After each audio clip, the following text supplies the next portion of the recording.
You worked for Silverpine? Until your company erased me. My company? The morning I shared my last breakfast with a trembling old woman, I had no idea she owned the company that had destroyed my career. I only knew she was cold, hungry, and being pushed toward the door. By the end of that week, one empty bowl, one yellow scarf, and one hidden report would drag a powerful man into a boardroom and force him to answer for everything he had done to me. My name is Owen Bishop. I was 40 years old, a widowed father, and, according to the official record at Silverpine Foods, a former employee who had been fired for insubordination. According to the truth, I was a refrigeration technician who had refused to put my name on a report I knew was false. 8 months after losing my job, nobody seemed interested in the difference. That cold November morning in Fort Collins, Colorado, I sat in the Copper Lantern Café with my 8-year-old daughter, Ruby. I had $18.60 left after buying gas. We ordered one breakfast skillet and 2 glasses of water. I told Ruby I had eaten earlier. She knew I was lying, but she loved me enough to pretend she believed me. Before I tell you what happened next, let me ask you something. Where are you listening from today? Tell me your city or your country in the comments below. I want to know how far this story has traveled, because the lesson I learned in that cafe can matter anywhere in the world. Ruby wore the yellow scarf her mother had knitted shortly before she died. She wrapped it twice around her neck every winter, even indoors, because she said it still felt like a hug from her mom. Across the aisle, an elderly woman sat alone at table 7. Her black coat hung loosely from her narrow shoulders. Her gray hair was untidy, her face was pale, and one hand trembled against the menu. She had not ordered anything. The cafe manager, Tessa Monroe, walked over and stopped beside her. "Ma'am, you need to order something or give the table to a paying customer." The woman looked up slowly. Her eyes were swollen as if she had been crying for days. "I only need another minute," she said. Tessa folded her arms. "The lunch crowd will arrive soon. This is not a warming shelter. I am asking you to leave." The woman did not argue. That was what made it worse. She closed the menu, buttoned her coat with unsteady fingers, and stood as if she had expected the world to reject her one more time. Ruby leaned toward me. "Dade, she's shaking. I see her. She can have some of mine." I looked down at the skillet between us. 2 eggs, a little sausage, potatoes, and 2 pieces of toast. It was the only restaurant meal we could afford that week. Then I looked at the woman taking slow steps toward the door. I knew that walk. It was the walk of someone trying to escape before humiliation became visible. "Ma'am," I called. She stopped. I pulled an empty chair toward our table. "You can sit with us." Tessa turned sharply. "Mr. Bishop, she has not ordered. She's sitting at a table that has already paid." The elderly woman looked from me to Ruby. "You do not have to do that." "I know." That answer seemed to matter to her. I was not helping because I had been trapped or because she had asked. I was helping because I had chosen to. I asked a passing server named Mia for an extra bowl. Tessa objected, saying I could not turn one paid meal into free restaurant service. I told her we were not asking for another meal. Then I divided the skillet into 3 portions. Ruby moved 1 piece of toast from her plate to the woman's bowl. Then she stood, removed her yellow scarf, and gently placed it around the woman's shoulders. "You can borrow this until your ride comes," Ruby said. The woman touched the scarf as though it were something precious. "My ride," Ruby nodded. "My dad says people should not wait outside when it is this cold." I had never said those exact words, but I was not about to correct her. The woman whispered, "Thank you." Ruby climbed back into the booth. "My name is Ruby. I'm Beatrice." "And I'm Owen," I said, sliding the bowl toward her. Beatrice looked at our 3 small portions. She noticed that I had water instead of coffee. She noticed me moving the larger share of potatoes toward Ruby while Ruby was not looking. "You were already sharing this," she said. "We still are. You should eat too. So should you." For a few seconds, none of us moved. Then Ruby picked up her fork. "It gets cold fast," she announced. That brought the faintest smile to Beatrice's face. Outside, dry leaves scraped along Maple Avenue. Inside, the café smelled of coffee, butter, and cinnamon. Beatrice took one bite of egg, lowered her fork, and pressed a napkin to her mouth. Tears filled her eyes. Ruby looked worried. "Did I do something wrong?" "No, sweetheart," Beatrice said. "You did something very right." She looked toward table 7. "My son used to sit there. He always ordered the blueberry pancakes, even after he was old enough to know they were not very good. Today would have been his 49th birthday." I understood why she had come. She was not looking for a free place to stay warm. She was trying to sit near a memory. I did not ask how her son died. I did not tell her that everything happened for a reason. Grieving people hear those polished sentences too often. I simply moved the napkin holder closer. Ruby touched Beatrice's sleeve. "My mom died too. Dad still makes pancakes on her birthday. They're usually burned," I admitted. Ruby nodded seriously. "Very burned." Beatrice laughed through her tears. It was a small sound, but it changed the air around our table. Then a sharp alarm sounded near the counter. The display on the refrigerated dessert case flashed red. Tessa hurried over and silenced it. From where I sat, I could see the temperature reading 48 degrees. Condensation fogged the glass, and water had begun collecting on the tile below. The compressor was making a rough, uneven hum. 13 years in commercial refrigeration had taught me to respect a warning before it became a disaster. "Tessa," I called. "That case needs to be checked." She looked at me with open irritation. "It does that sometimes. The temperature is too high. The door was open during delivery. It has been warm longer than that.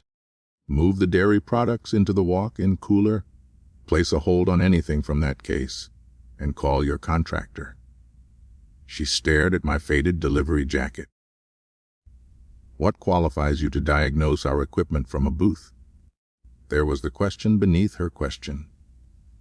She did not want to know what I understood. She wanted to know why a man dressed like me believed he had the right to speak. 13 years in commercial refrigeration," I said. Her thin smile appeared. "And now?"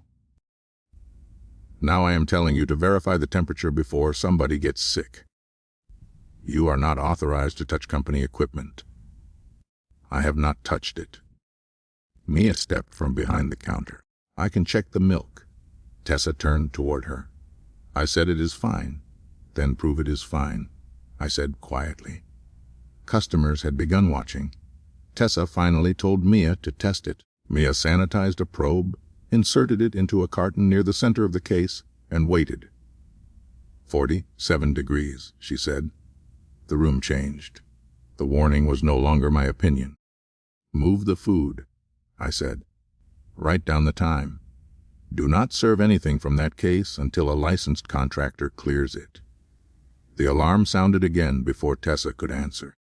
Maya started moving cartons and desserts. Another employee joined her. I sat down. I had not opened a panel or guessed at the exact failure. I had only asked them to stop and verify. That difference would become important later. Beatrice studied me. "You knew what the alarm meant." I knew what it could mean. A warning tells you to check the facts. It does not give you permission to guess. A black sedan stopped outside. A silver-haired man hurried into the cafe and looked around with visible relief. "Mrs. Kessler." Tessa froze. The man crossed the room. "I'm sorry." Parking was impossible, and I had to circle the block. "It is all right, Frank," Beatrice said. Tessa looked from the elderly woman in Ruby's scarf to an old black and white photograph hanging near the register. It showed a younger Beatrice and her husband standing in front of the first Silver Pine market. Beneath it, a gold plate read Beatrice and Thomas Kessler, founders of Silver Pine Foods. The Copper Lantern Café belonged to Silver Pine Foods. So did the company that had fired me. Mrs. Kessler, Tessa whispered. I did not recognize you. Beatrice held her gaze. That was the problem. I was trying to protect the dining experience. From what? A grieving old woman sitting quietly. I did not know who you were. How many people have you sent into the cold because you thought they could not afford to matter? Tessa had no answer. Beatrice did not fire her on the spot. Instead, she asked Frank to preserve the security footage, temperature logs, alarm history, and maintenance records. She ordered an independent inspection and told Tessa to cooperate fully. Then Beatrice turned to Mia. Thank you for checking. I began gathering the empty bowls. You do not need to do that, Tessa said quickly. I looked at her. I know. Beatrice tried to return Ruby's scarf, but Ruby pushed it back toward her. Keep it until you get home. I handed Beatrice one of my cheap business cards. It said Owen Bishop, Appliance Repair and Refrigeration Support. She read my name twice. Thank you for breakfast, Mr. Bishop. For breakfast. I asked. She shook her head. For seeing me. Ruby smiled. We saw you because you were right there. Beatrice held the yellow scarf against her chest. Yes, she said. I suppose I was. After the sedan drove away, I counted the bills in my wallet. Ruby watched me. Are we in trouble? She asked. No, Po. Did we spend too much? We spent what we chose to spend. She thought about that. Is she really a billionaire? That is what the picture said. Ruby looked pleased with herself. She still needed my scarf. Yes, I said. She did. That afternoon, an independent contractor inspected the dessert case. A failing relay had kept the unit from holding a safe temperature for almost 2 hours. Because Mia moved the food when she did, the cafe avoided serving spoiled products and prevented nearly $5,000 in losses. The contractor also discovered that the same alarm had been cleared 3 times during the previous month without a complete service visit. I did not learn those details until later. At the time, I thought the strange morning was over. I was wrong. At 3:15 that afternoon, Beatrice sat in the back of her car outside the dark house. She had barely left in 10 days. Ruby's yellow scarf was still around her shoulders. Her son Jonathan's unopened birthday cards waited on a hall table inside. After Jonathan died, visitors had brought Beatrice documents instead of comfort. Sign this, approve that. Transfer voting authority. Her nephew, Caleb Stroud, had become acting chief executive of Silver Pine during Jonathan's illness. Since the funeral, he had called her every day about making the appointment permanent. But that afternoon, Beatrice called Silver Pine's general counsel, Elena Park, and asked her to investigate me. 2 hours later, Elena called back. I had worked for Silver Pine for 13 years. My performance reviews were strong. I had been promoted twice. I had never committed a safety violation. 8 months earlier, Caleb had terminated me for insubordination and failure to support management direction.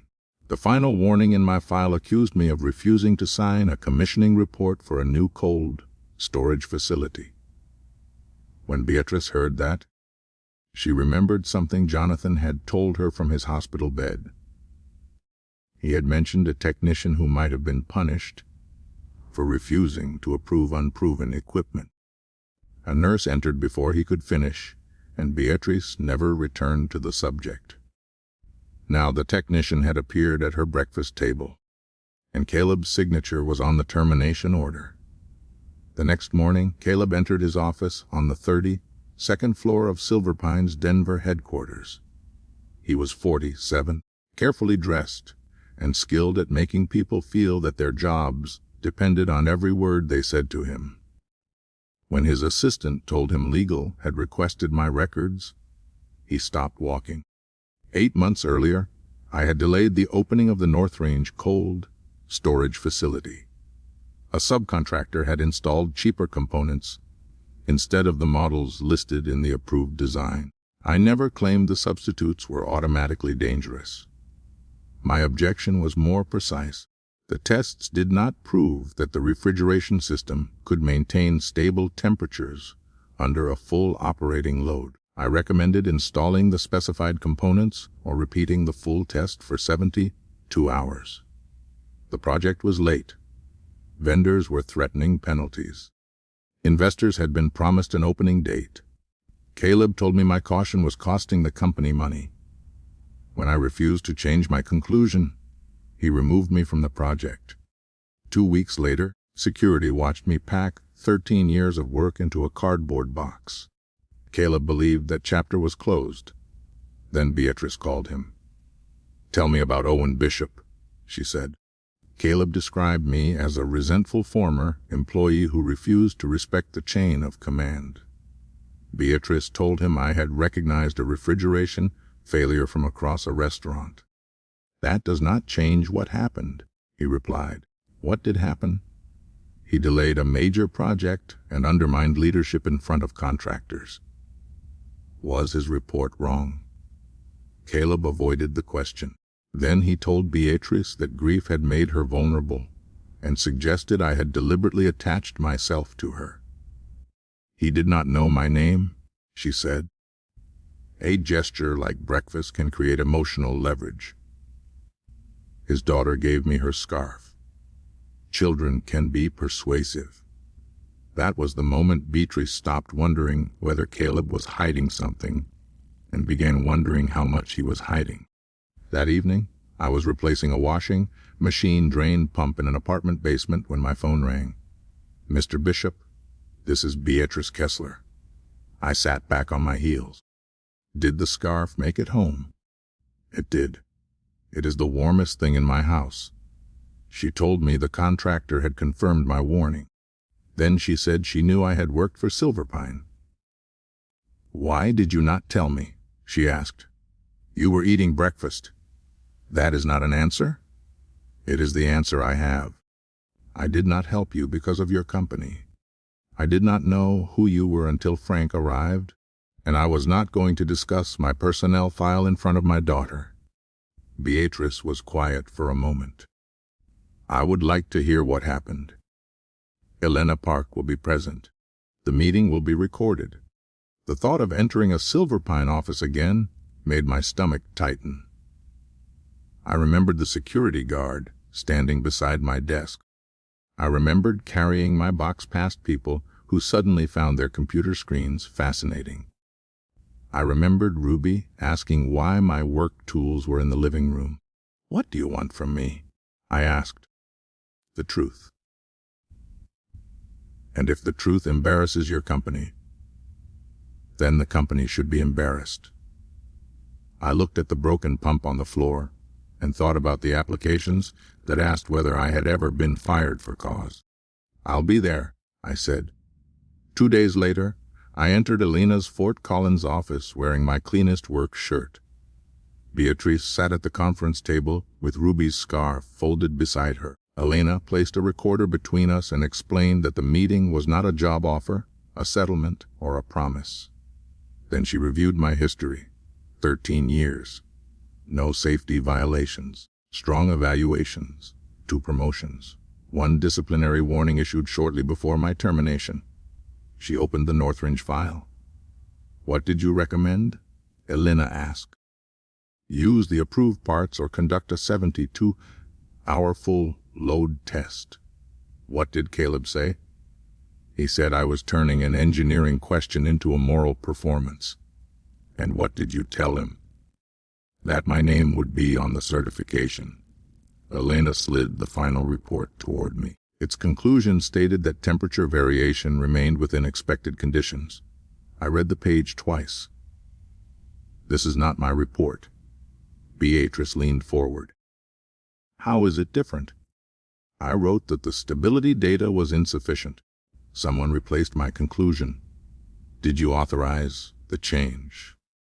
No. Did you sign it? No. That refusal cost me my job. Beatrice asked what the dismissal had cost my family. I tried to keep the answer technical, but she would not let me hide behind numbers. So I told them the truth. I lost my health insurance. I sold my truck to pay rent. The wording in my personnel file frightened away other industrial employers. Ruby and I moved from the duplex, where she had lived since her mother died, into a smaller apartment. Does Ruby know why? Beatrice asked. She knows I changed jobs. She is 8. I was not going to make my daughter the audience for a fight between adults. Elena stopped the recorder. Jonathan Kessler asked legal to preserve records connected to contractor substitutions and maintenance reductions.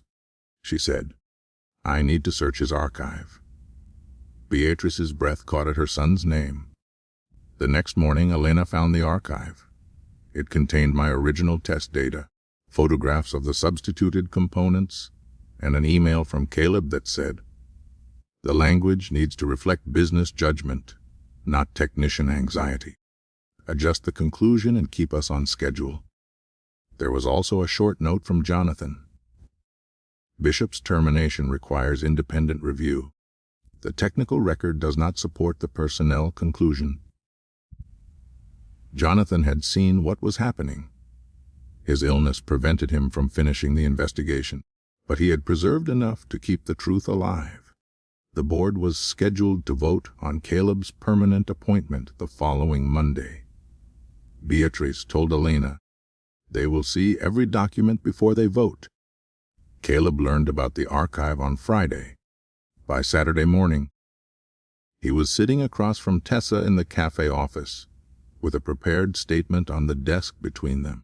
Tessa had already received a formal notice that her treatment of Beatrice and her handling of the refrigerator alarm were under review. She was frightened. Caleb knew it.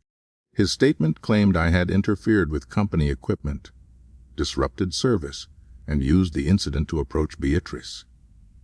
That is not what happened, Tessa said. Caleb reminded her that employees had moved food because of my instructions. He told Mia to check the temperature. Tessa replied, he never touched the case.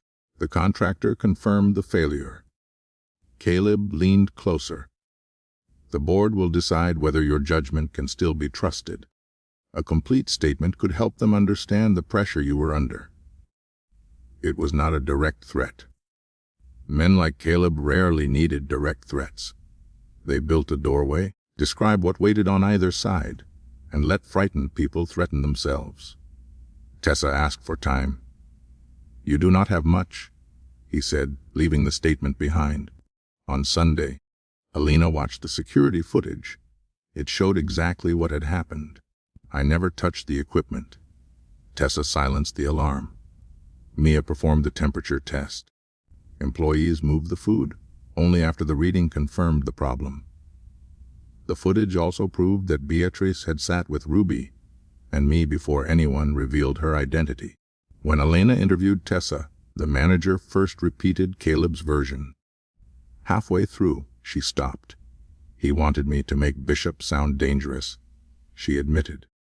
Did he threaten you? Elena asked. Not directly. What did he say? Tessa repeated his words about the board, deciding whether her judgment could be trusted. Then she pushed his draft statement across the table. I was wrong about Mrs. Kessler, she said. I'm not signing another wrong thing to protect myself. Monday's board meeting was supposed to confirm Caleb as permanent chief executive. Instead, Elena opened with a motion to change the agenda. I was invited to answer technical questions. I wore the same clean work shirt, because it was the best one I owned. Caleb sat at the far end of the table. Beatrice sat in the center with Ruby's yellow scarf around her neck. Elena presented the evidence in order my original data. The altered report, Caleb's email, the disciplinary action that followed my refusal, Jonathan's note, the cafe footage, Tessa's draft statement, and her account of Caleb's pressure. Caleb remained calm. This is being presented without operational context, he said. The facility opened successfully. The system was adjusted. No product was lost, and nobody was harmed. A board member named Harold Price leaned forward. Was the system adjusted before or after Mr. Bishop refused to certify it? Caleb paused. After additional testing. Then his objection was valid. His concern was eventually addressed. After you removed him. Caleb's jaw tightened. He was not fired for raising a concern. He was fired for the way he raised it. Harold turned to me. Mr. Bishop, was the original system proven unsafe? No. Was it proven stable under full operating load? No. What did you refuse to sign? A statement claiming the data proved stable operation. Why? Because it did not. Caleb looked at me. You could have respected the chain of command. I used the appeal process. You challenged executive judgment in front of contractors. I answered a commissioning question in front of the people performing the commissioning. You delayed a $9 million facility. I held at his gaze. The system delayed the facility. The room became silent. Caleb's face hardened. You always believed your technical opinion mattered more than the needs of the company. Refusing to certify something unproven was not disloyalty. It was the job. Alina displayed the draft statement Caleb had given Tessa. Did you ask her to say Mr. Bishop interfered with the equipment? I asked for a complete account. Did you review the footage first? No point. Did you suggest her employment depended on how the board judged her decisions? Caleb did not answer. Beatrice finally spoke. You told me Owen used my grief to attach himself to me. I was protecting you, Aunt B. No. You were protecting the story you had already chosen. You met a former employee while you were grieving. You are allowing one breakfast to influence corporate governance. Beatrice touched the scarf. The breakfast did not create the evidence, she said. It made me willing to see it. The board entered executive session. I waited alone in a smaller conference room. The truth was finally inside the building, but that did not guarantee it would win. Powerful institutions often apologize in private and protect themselves in public. My phone vibrated. Ruby had sent me a message. Did the truth win yet? I stared at the words, then typed, they're still listening. 23 minutes later, Elena entered. The board has suspended Caleb Stroud from all executive authority, pending an independent investigation. His appointment as chief executive has been removed from consideration. I nodded slowly. What about my record? Your termination is now listed as disputed. Compensation and benefits will be evaluated after the investigation. That is not the same as clearing my name? No, she said. It is the beginning. 6 weeks later, the independent investigation finished what Jonathan had started. It confirmed that Caleb interfered with technical reporting, retaliated against me, concealed component substitutions from the board, and pressured Tessa to provide a misleading account. The board fired him. He lost his succession bonus and any chance of leading Silverpine. Outside counsel received the remaining financial and contractual issues. The man who had used my personnel record as a weapon now had to explain his own decisions line by line. That was the revenge people expected me to celebrate. But the part that mattered most was quieter. Silverpine formally corrected my employment record. The company acknowledged that my safety objection had been valid and my dismissal retaliatory. A negotiated agreement restored my lost wages, health benefits, and retirement contributions. For the first time in 8 months, I could apply for work without carrying Caleb's lie into every interview. Beatrice offered me a senior executive position. I declined. Why? She asked, surprised. Because gratitude should not place me in a job I have not earned. That would be another version of the same problem. Instead, I accepted a 30-day independent assessment contract. I reviewed maintenance records at 3 facilities and presented my recommendations to a hiring panel that included no member of Beatrice's family. At the end of the process, Silverpine offered me a position suited to my experience, Regional Maintenance Integrity Supervisor. It did not make me rich. It gave me stable hours, health insurance for Ruby, and work that allowed me to sign my name without compromising what it meant. Tessa also faced consequences. She received a formal warning, lost her management duties during retraining, and completed customer, treatment, and food safety programs. Caleb had pressured her later, but he had not made her judge Beatrice by her coat. That first choice had been her own. Tessa cooperated with the investigation and apologized without demanding immediate forgiveness.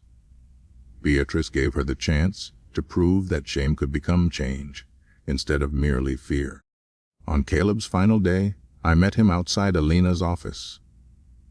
Without the title he had spent years chasing, he looked smaller and older.